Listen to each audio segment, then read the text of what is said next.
అంటే నీ ఒపీనియన్ అంటే నీ ఫీలింగ్ అంటే like what is your opinion about IT school? IT school, ఇక్కడ ఐటీ స్కూల్లో అయితే అందరూ నేర్చుకోవాలి సార్.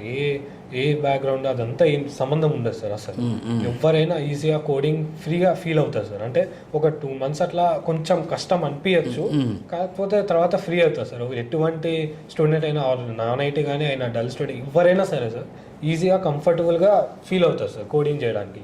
మీ టీచింగ్ ద్వారానే, అది మెయిన్ అంటే మీ టీచింగే సార్. టీచింగ్ ద్వారానే స్టూడెంట్ ఏంటంటే కోడింగ్ మీద ఫీల్ అవుతున్నారు సార్, ఫ్రీగా ఫీల్ అవుతున్నారు. లేకపోతే చాలా కష్టం సార్. బయట టీచింగ్ అవన్నీ వింటే చాలా కష్టం సార్, చేయలేదు సార్ కోడింగ్. అసలు ఎవరు చేపియదు సార్. ఫస్ట్ ఆఫ్ ఆల్ మీరు క్లాస్ జరిగేటప్పుడు నాకు ఒకటి నచ్చింది సార్. మీరు క్లాస్ జరిగేటప్పుడు క్లాస్ చెప్తారు, క్లాస్ టాస్క్ ఇస్తారు, టాస్క్ ఇమీడియట్గా అప్పుడప్పుడు ల్యాప్టాప్ ఓపెన్ చేపిస్తారు మొత్తం. కానీ అది ఏ టీచర్ చేయరు సార్. చేయించడమే కాకుండా ల్యాప్టాప్ తీసుకొని చూపిమంటారు. అవును సార్, అది ఎవ్వరు చేస్తారు మ్యాక్సిమం. అందరు ఏంటంటే బోర్డులో రాస్తారు, బుక్లో రాసుకొని వెళ్ళిపోతారు, అట్లా అంతే సార్. ఎవ్వరు చేపిస్తారు అసలు మ్యాక్సిమం ల్యాప్టాప్లో ఎవ్వరు చేపిస్తారు. అది కూడా మెయిన్గా క్లాస్ జరిగేటప్పుడు మాత్రం ఎవ్వరు చేపిస్తారు మ్యాక్సిమం. మళ్ళీ చేపించి అది మళ్ళీ చూసి చెక్ చేసి అంత కేరింగ్ ఎక్కడ ఉండదు సార్, మ్యాక్సిమం ఉండదు. సో నాకు అది కూడా నచ్చింది సార్. అంటే నేను జస్ట్ ఒక 5 నుంచి 10 నిమిషాల్లో టోటల్ క్లాస్ ని రప్పిస్తా డెస్క్ కాడికి. జనరల్ ఇప్పుడు మనకు 100 మంది ఉంటారు, 100 members ని ఎలా చెక్ చేయాలనుకుంటారు టీచర్, అంటే ఎలా చెక్ చేయాలనుకుంటారు దాన్ని కూడా నేను డివైడ్ చేస్తాను. ఇంటర్వ్యూ బ్యాచ్ బాయ్స్ అంట, ఇంటర్వ్యూ బ్యాచ్ గర్ల్స్, అండ్ నా preparation batch boys girls. So అక్కడ నేనేంటంటే ఫస్ట్ వెరిఫికేషన్లో నువ్వు గమనించవలేదో ఆ గ్రూప్ ఆఫ్ పీపుల్ని నిలబెడతాను. నిలబెట్టి ఒక్కొక్కళ్ళు వచ్చి చూయించి కూర్చోవాలి. సో అక్కడ ఎవరు మిస్ అవ్వరు. అక్కడ ఛాన్స్ లేదు కదా, సో దొరికిపోతాడు వాడు ఒకవేళ చూయించకుండా. సో అది నేను అంటే ఈరోజు కదా, మొదటి 10 years నుంచి ఏ టాస్క్ ఇచ్చినా కానీ 99% నేను వెరిఫై చేస్తాను. అంటే 2 seconds వెరిఫై చేసినా నా డెస్క్ దగ్గరికి తీసుకొచ్చి చూస్తాను కాబట్టి కొంచెం వాళ్ళకి భయం ఉంటుంది స్టూడెంట్కి. సార్ చూస్తాడేమో, చూసి అందులో ఏం అడుగుతాడో అనేది కొద్దిగా అంటే బ్లఫ్ చేసే ఛాన్స్ తక్కువ ఉంటుంది. అండ్ అది ఇంపార్టెంట్. అంటే not only for my teaching or my profession, అంటే నేనేదో కాదు, ప్రతి టీచర్ కూడా స్టూడెంట్కి ఆ ఫోకస్డ్గా చెక్ చేసుకోకపోతే స్టూడెంట్ ఆటోమేటిక్గా డైవర్ట్ అయిపోతాడు, అంటే వదిలేస్తాడు, సార్ అడగడలే అని. తర్వాత మనం జనరల్గా డేలో ఏదో టైంలో నేను ఏం చేస్తానంటే ఏదో సందర్భంలో ఒక సెషన్లో టెక్నికల్ సెషన్ తీసుకుంటున్నాం, లేకపోతే కుదిరిన ఇంటర్వ్యూలకు ముందు కుదిరినప్పుడు గ్యాదర్ చేసి 10-15 minutes మధ్యలో మోటివేషన్స్ పడుతుంటాయి. సో అదే ఎలా ఉంటుంది, చాలా స్ట్రాంగ్ వేస్తుంటాయి కదా, అది ఎలా అనిపిస్తుంది? అంటే అది ఇబ్బంది పడుతుందా ఏమన్నా? లేదు సార్, ఇంకా డల్ అయ్యే టైంలో ఆ మోటివేషన్ అనేది మనం టాబ్లెట్ వేస్తుంటాను మధ్యలో వచ్చి అందరిని గ్యాదర్ చేసి.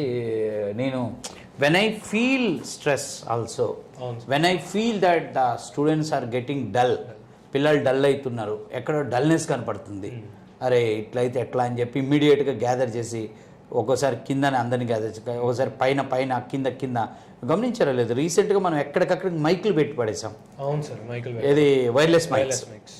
అంటే సెటప్లు గిటప్ లేదు, అంతా రెడీ ఉంటుంది, జస్ట్ ఆన్ చేయటం మాట్లాడటం.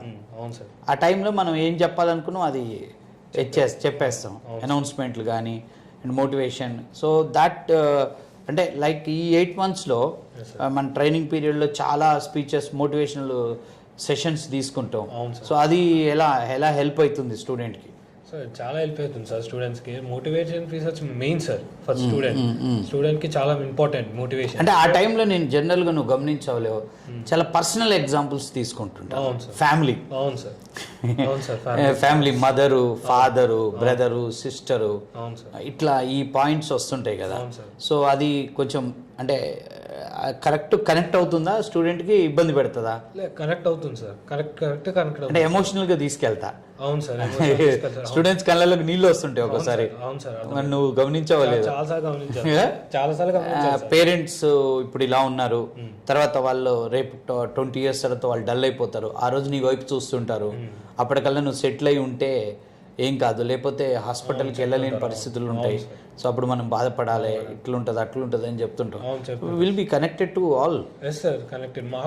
అంటే మీ ఏజ్ లో ఆ భయం వస్తుందా అని? నెగ్లెక్టెడ్ ఏజ్ కదా ఇది. వస్తుంది సార్ భయం, చాలా భయం వస్తుంది. మీరు చెప్పడం వల్ల నాకు నిజంగా ఫియర్ అవుతుంది భయము.